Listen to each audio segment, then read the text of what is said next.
नमस्कार मित्रों, आनंद टीवी पर आप सभी का स्वागत है। तो आज हम जानेंगे आचार्य चाणक्य नीति के अनुसार एक पति को अपने ससुराल में क्यों नहीं ज्यादा देर तक रुकना चाहिए। हमारी इस वीडियो को अंत तक जरूर देखें। खास करके शादीशुदा पुरुष इस वीडियो को अवश्य ही देखें, क्योंकि इस वीडियो में उनको बहुत ही आवश्यक जानकारी मिलने वाली है। इस वीडियो के अंत तक आपको बहुत सी ऐसी जानकारी मिलेंगी जो कि आज के समय में बिल्कुल ही सत्य है। तो चलिए अब हम शुरुआत करते हैं कि आखिरकार पतियों को अपने ससुराल में अधिक समय तक क्यों नहीं रुकना चाहिए। एक पुराने समय की बात है। एक बहुत ही बड़ा विद्वान ज्ञानी होता है। पूरे गांव में उसकी प्रशंसा होती है। सभी लोग उसके पिता से उसकी बहुत प्रशंसा करते हैं कि आपका पुत्र बहुत ही कुशल ज्ञानी है। उसके पिता को बहुत गर्व महसूस होता है अपने बेटे पर। लेकिन जब वो बेटा अपने पिता के पास बैठता है और उनसे पूछता है कि पिताजी आप मेरी प्रशंसा क्यों नहीं करते, तो उसके पिता बोलते हैं कि मुझे ऐसा तुम में कुछ खास नहीं दिखता। जिस दिन मुझे लगेगा कि तुम बहुत बड़े विद्वान हो, मैं उस दिन तुम्हारी प्रशंसा खुद करूंगा। उस पुत्र को उस वक्त बहुत दुख होता है और वह उस दुख से इतना दुखी हो जाता है कि वे अपने पिता को कुल्हाड़ी से मारने तक की सोचता है। उसके मन में बुरे विचार आने लग जाते हैं। वे रात के दिन कुल्हाड़ी लेकर अपने पिता को मारने के लिए जाता है और वे वहां जाकर देखता है कि उसकी माँ पिता से बात कर रही होती है कि आप अपने ही पुत्र की बुराई क्यों करते हैं। मैंने कभी भी आपको उसकी प्रशंसा करते हुए नहीं देखा।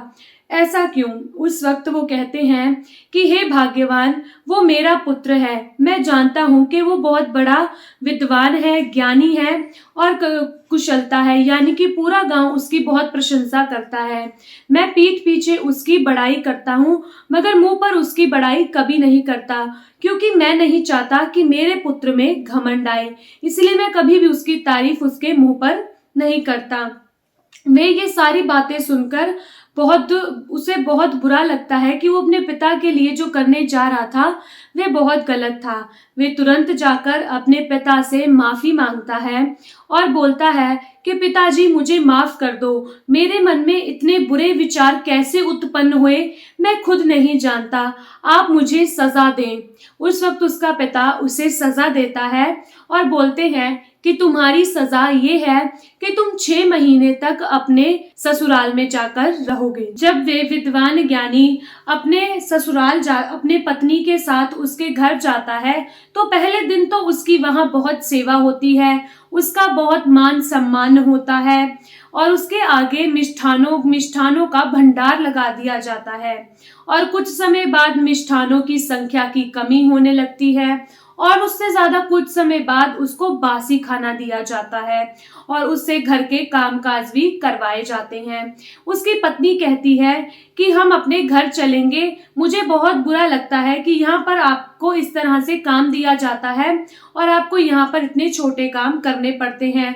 आप तो कितने बड़े विद्वान हैं, ज्ञानी हैं। आप यहाँ मत रहिए, हम अपने घर वापस चलते हैं। उस वक्त वे कहता है कि मैंने अपने पिता को वचन दिया है कि जहां भी मेरा अधिक सम्मान होता है मैं वहां रहूंगा और मैं अपने पिता को वचन देकर आया हूं, मैं 6 महीने से पहले यहाँ से कहीं नहीं जाऊंगा। एक दिन वो ज्ञानी जो विद्वान होता है वे अकेले में बैठकर कुछ श्लोक लिख रहा होता है। उसकी पत्नी कहती है कि इस श्लोक को लिखने से कोई फायदा नहीं है, तुम्हें इससे कोई लाभ नहीं होने वाला, ना ही तो इसे कोई पढ़ेगा और ना ही खरीदेगा। उस वक्त वे बहुत ही परेशान हो जाता है और उसका पति कहता है कि इन श्लोकों में बहुत शक्ति है और ये बाजार में आसानी से बिक भी जाएंगे। तो वो पत्नी उनके श्लोकों को बाजार में जाकर बेचने लगती है। वे देखते हैं कि बाजार में सभी मनुष्य कुछ ना कुछ खरीद रहे हैं, लेकिन उसके श्लोक की किताब को कोई भी नहीं खरीद रहा। उस वक्त वहां पर एक राजा होता है। उसका कार्य ये होता है कि यदि बाजार में कोई वस्तु नहीं बिकी होती तो वे राजा उस वस्तु को खरीद लेता है। कि वहां जाकर वो देखता है कि एक महिला उस किताब को लेकर बैठी है और उसकी किताब नहीं बिकी। वे बोलता है कि ये श्लोकों की किताब का क्या मूल्य है। वो बोलती है कि 100 सोने की मुद्राओं इसका मूल्य है। तो वह राजा वचनबद्ध होता है और 100 सोने की मुद्राएं देकर वह श्लोक की किताब खरीद लेता है। उसकी पत्नी बड़ी खुशी के साथ घर वापस जाती है और उस लड़की के माँ बाप कहते हैं कि आज तो तुम बहुत मोटी कमाई कर कर आई हो, और उसके पति का सम्मान करने लग जाते हैं और अपनी बेटी का सम्मान करने लग जाते हैं और फिर से अपने जमाई को मिष्ठान खिलाने लगते हैं, फिर से उसका मान सम्मान करने लग जाते हैं। तो मित्रों, साफ सी बात है कि जो इंसान पैसे वाला है उसी की कदर की जाती है। जो मनुष्य ज्यादा देर तक अपनी पत्नी के घर में रुकता है, इससे उसके मान सम्मान को ठेस पहुंचती है। इसीलिए एक शादीशुदा पुरुष को अपने पत्नी के घर में ज्यादा समय तक नहीं रुकना चाहिए, क्योंकि ये उसके अपमान का कारण बन सकता है। मित्रों, अगर आज की ये वीडियो आपको हमारी अच्छी लगी हो तो कमेंट कर जरूर बताएं और इस वीडियो को ज्यादा से ज्यादा शेयर करें। नमस्कार।